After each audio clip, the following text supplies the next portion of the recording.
Hello everyone, welcome back to the Looney Bin. My name is Looney, and today I want to talk to you about this idea that has been thrown around the Final Fantasy VII community in regards to Part 3 of the Remake Project. Whether it's called Final Fantasy VII Return, Requiem, Reminiscence, or Rewind, whatever you want it to be called, I think this idea that there should be multiple endings to end the Remake Project is not really the ending that you really want. And I'm gonna give you the reason why. But first, before I give you my reason as to why it's not a good idea, let's go back and think about why fans are clamoring for multiple endings. It all started when Kitase, who is the producer of Final Fantasy VII as well as the Final Fantasy VII Remake Project, wanted to give the characters a happy ending for the Remake Project. A happy ending that at least flowed with what the story of Final Fantasy VII was and is. And Hamaguchi, who wanted to take the time to create a vision of Final Fantasy VII Remake as well as an ending that he believed would appeal and please as many people as possible. Now, of course, the reality is you are not going to please everybody. The reality is you will never please everybody. There will always be people who do not like the ending or the choice that you make, right? That's just life in general. But some fans have interpreted this as, well, if one ending is going to cause so much issues, why not have multiple endings? Wait a minute. We have the Whispers. We have this idea of many different worlds in this remake project. Oh my god, they're doing multiple endings. One ending could have Sephiroth winning. One ending could have Aerith coming back to life. One ending could have Zack replacing Cloud as the main hero and saving the world. Yeah, it's those type of multiple ending scenarios that some fans want. And all I'm going to say is that regardless of what ending you want to happen in Final Fantasy VII Remake Part 3, it's not going to please everybody. It is just not. The reason being is that no matter what decision they make, whether it's one ending or multiple worlds, people will hate it. So that's why this idea to create multiple worlds to please every single part of the fan base will not do this game justice. Because for over 2 decades, people have misinterpreted the original game. They have been confused about certain things, certain aspects of the original game, to the point where we literally had a debate in the community about what exactly is Final Fantasy VII. Is it the serious and broody and very, dark story? Or is it a story that can be serious, but it can also be a little campy, a little funny, a little silly things happen on the side? And people are arguing about what exactly is the real Final Fantasy VII. That's why this idea that they should do multiple endings because it will please like a majority of people, I just don't agree with it. Because then you're going to have similar arguments that you essentially had for Rebirth. Such as, oh, this scene is optional. This is the true canon, ending, the canon scene of these scenes from like Gold Saucer or something like that. You're going to have those same arguments. You're going to have those same misinterpretations, the same confusions. This just all over a mess. Because you wanted to please every single part of the community, whether it be shippers, whether it be theory bros, whether it be power scales. I don't even know if power scales is a fairly big community in Final Fantasy VII, but you get my point. That's what will happen with this whole multiple ending scenario. People are going to continue to argue. People are going to try and claim their ending that they enjoyed is the canon ending. You could say that, oh, whatever ending you decide to choose, that is the canon. No, that makes no sense. No one's going to believe that. No one's going to take that seriously. Especially when Hamaguchi and co. have stated that they're trying to link up to Advent Children. If you're trying to link up to Advent Children, there's only one ending, and that is the ending to the OG, right?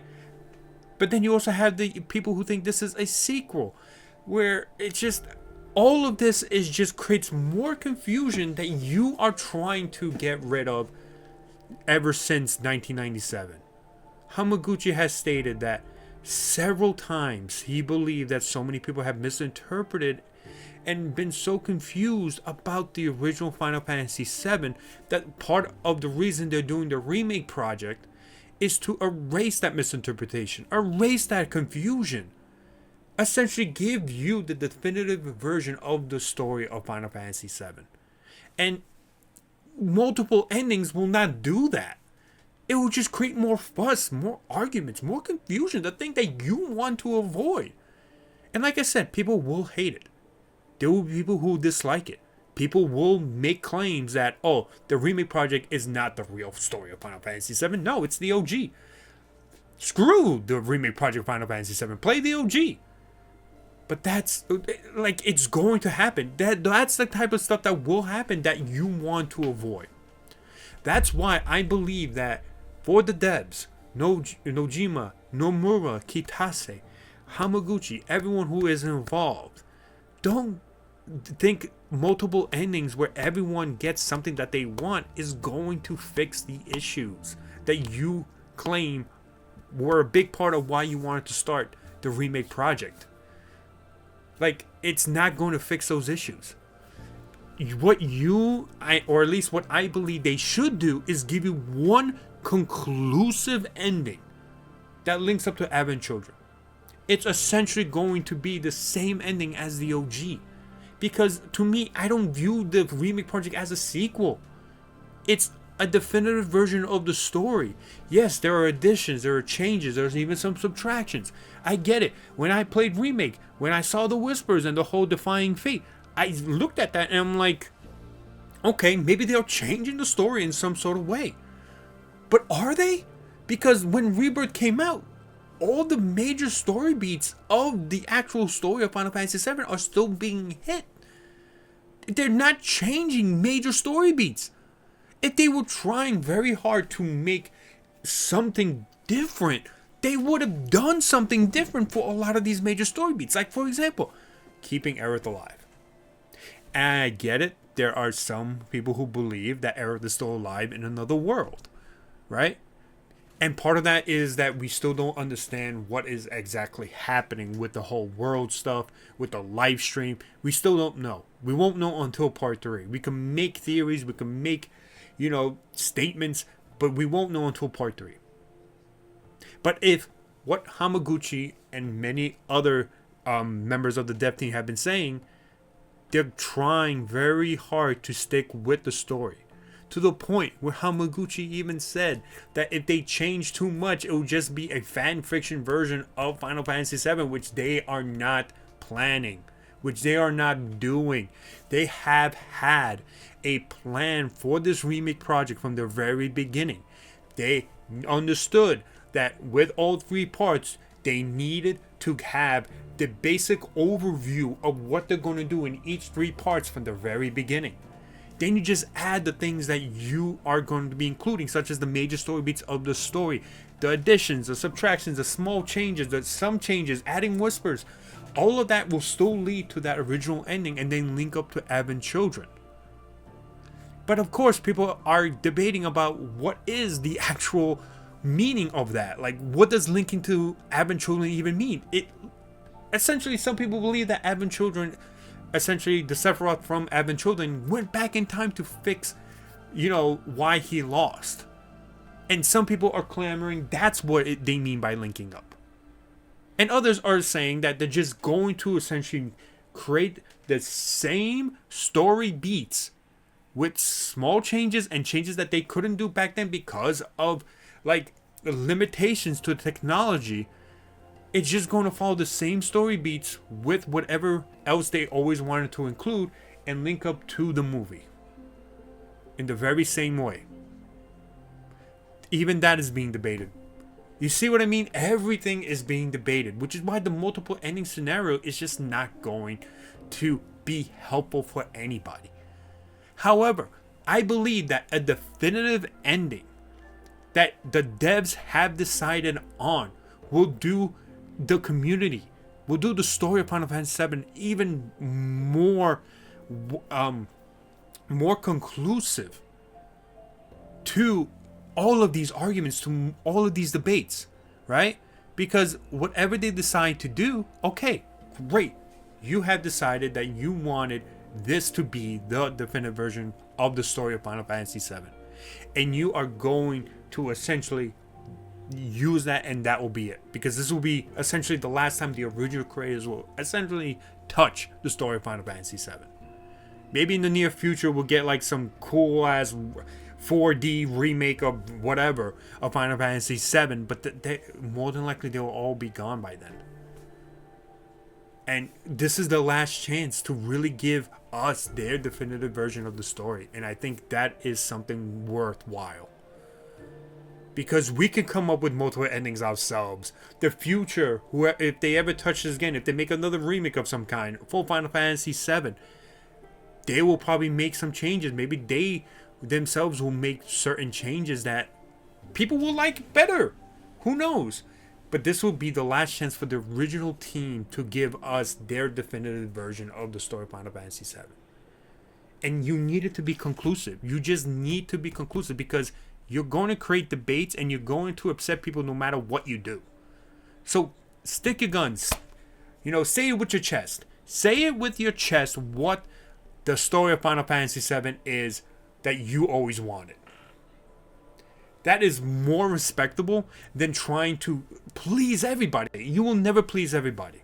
It will just create the constant debates, constant arguments. The same thing that you have clamored that you don't want to do and you want to fix. Like, there's so much misinterpretations. People are still clamoring that Tifa is a bully. That Cloud is this broody guy, that he doesn't have a personality other than like, like he's broody. No personality whatsoever, right? It's just like, come on. You're not going to fix the issue by giving multiple endings and then having people argue which is the canon ending. Because that's going to happen. It's already happening with Rebirth. I get it. You want more people to talk about Final Fantasy VII even after Part 3. But, like, multiple endings is just going to cause more toxicity in the Final Fantasy VII community. And I'm not just talking about like through like the shipper community, because yes, the shipper community can be toxic, but even theory people can be toxic. Even other parts of the community can be toxic if they get the opportunity or the ammo to use to feel like they know the story and the lore of Final Fantasy VII even better. There's no way you're gonna please everybody. So do what you want to do, devs. Because to me, I would love that more than just multiple endings. And I think most fans will probably be happy with that as well. Just go with your gut. Just go with what you have originally planned. Do not try to make fans think that you sold out or like you were persuaded by a certain group of fans. No, don't. Do what you want to do. Because that is much more respectable. And I hope you do. I cannot wait to see what you do with Part 3. How you conclude this wonderful story that you are reimagining, recreating with these new technology. And I can't wait to see how it all fits, how it all ends, and how it links up to Advent Children. So, thank you so much for watching. Let me know what you think about this idea of multiple endings. And definitely subscribe to the channel if you want to see more Final Fantasy VII content. And hey, we're very close to seeing possibly the first trailer at the Video Game Awards. So, woo! Can't wait for Part 3. But thank you so much, and I'll see you guys next time.